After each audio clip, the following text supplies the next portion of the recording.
बहुत समय पहले की बात है। किसी गांव में एक गरीब ब्राह्मण रहता था।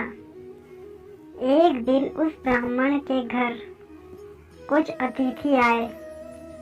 ब्राह्मण की स्थिति इतनी खराब थी कि उन अतिथियों को खिलाने के लिए घर में अनाज तक नहीं था। इस स्थिति को लेकर ही ब्राह्मण और उसकी पत्नी के बीच थोड़ी कहासुनी होने लगती है। ब्राह्मणी कहती है, तुम्हें पेट भरने योग्य अनाज कमाना भी नहीं आता। इसी का नतीजा है कि आज घर में अतिथि आ खड़े हुए हैं और हमारे पास उन्हें खिलाने के लिए कुछ भी नहीं है। इस पर ब्राह्मण अपनी पत्नी से कहता है, कल कर्क संक्रांति है। मैं कल भिक्षा लेने के लिए दूसरे गांव जाऊंगा। वहां एक ब्राह्मण ने मुझे आमंत्रित किया है। वह सूर्य देव की तृप्ति के लिए कुछ दान देना चाहता है। तब जो कुछ भी घर में है उसे आदर सत्कार के साथ अतिथियों के सामने रखो। ब्राह्मण की यह बात सुनकर ब्राह्मणी कहती है, तेरी पत्नी होकर मैंने कभी सुख नहीं भोगा है, ना कभी खाने को मेवा मिष्ठा मिला, ना ही ढंग के वस्त्र और आभूषण। आज तू कह रहा है कि जो भी घर में पड़ा है वह अतिथियों के पक्ष रख दो। जब कुछ है ही नहीं तो मैं उनके सामने क्या रख दूं? पड़े हैं तो बस एक मुट्ठी तिल, तो क्या अतिथियों के सामने सूखे तिल रखना अच्छा लगेगा? पत्नी की यह बात सुनकर ब्राह्मण कहता है, ब्राह्मणिय, तुम्हें ऐसा बिल्कुल भी नहीं कहना चाहिए। कारण यह है कि इच्छा के अनुसार किसी भी मनुष्य को धन की प्राप्ति नहीं होती है। जरूरी है तो पेट भरना और पेट भरने योग्य अनाज तो मैं ले ही आता हूँ। अधिक धन की चाहत अच्छी नहीं। ऐसी इच्छा का तुम्हें त्याग कर देना चाहिए। अधिक धन की इच्छा के चक्कर में मनुष्य के माथे पर शिखा बन जाती है। माथे पर शिखा वाली बात सुनकर ब्राह्मणी बड़े ही आश्चर्य से ब्राह्मण से पूछती है, अधिक धन की इच्छा में माथे पर शिख हो जाती है? मैं कुछ समझी नहीं। जो भी कहना है खुलकर कहिए। ब्राह्मणी के इस सवाल का जवाब देने के लिए ब्राह्मण अपनी पत्नी को शिकारी और गीदड़ की एक कहानी सुनाता है। ब्राह्मण कथा की शुरुआत करता है। एक दिन एक शिकारी जंगल में शिकार कर रहा था। जंगल में कुछ आगे बढ़ने के बाद शिकारी को एक काले रंग का पहाड़ जैसा विशाल सूअर दिखाई देता है। सूअर को देखते ही शिकारी अपना धनुष उठा लेता है और कमान खींचते हुए सूअर पर निशाना लगा देता है। कमान से निकला हुआ तीर तीव्र गति से सूअर को घायल कर देता है। घायल होने पर सूअर चिंघाड़ता हुआ शिकारी पर पलटवार कर देता है।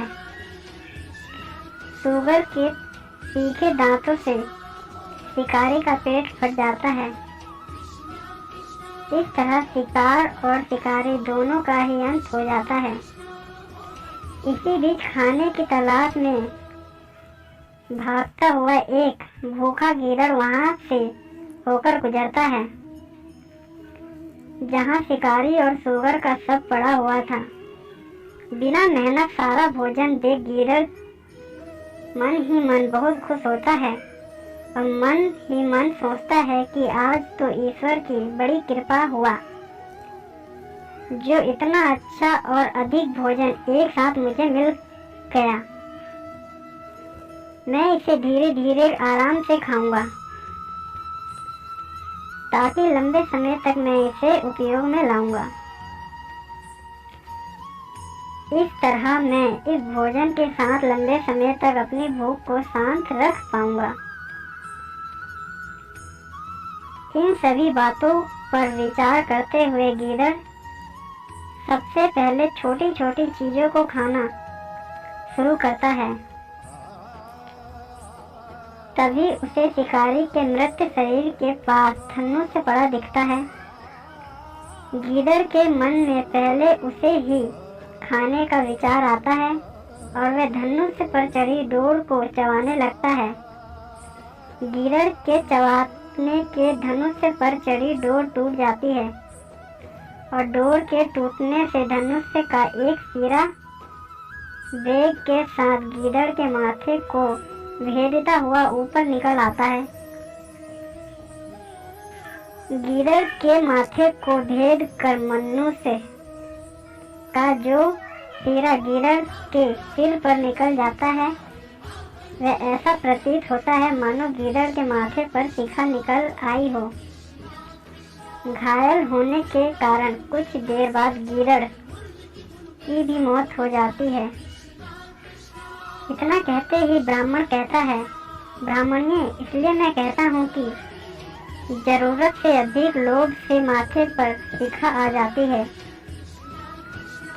ये कथा सुनने के बाद ब्राह्मणी कहती है, ठीक है, अगर ऐसी ही बात है तो घर में जो मुट्ठी भर तिल पड़े हैं उन्हीं को मैं अतिथियों को खिला देती हूँ।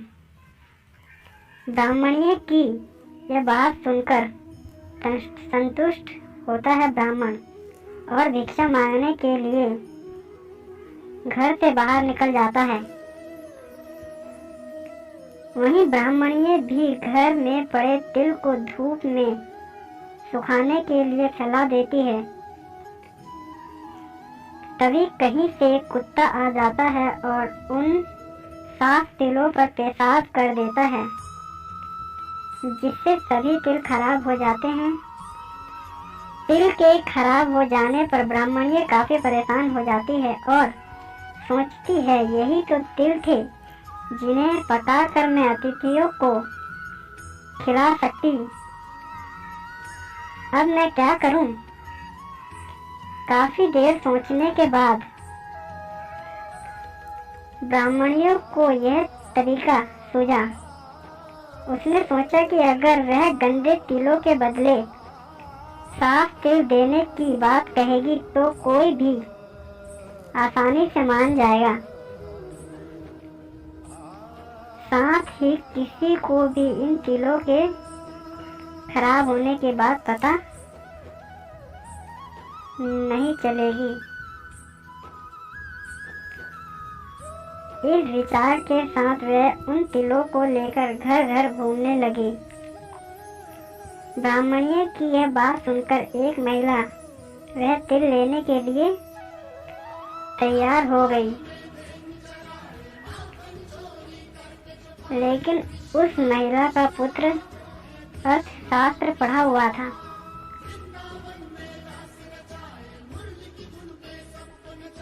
उसने अपनी माँ से कहा कि इन तिलों में जरूर कोई ना कोई खोट होगी, वरना कौन साफ सुथरे तिलों को गंदे तिलों के बदले देने के लिए तैयार होगा। पुत्र की यह बात सुनकर महिला ने ब्राह्मणिये के तिलों को लेने से मना कर दिया।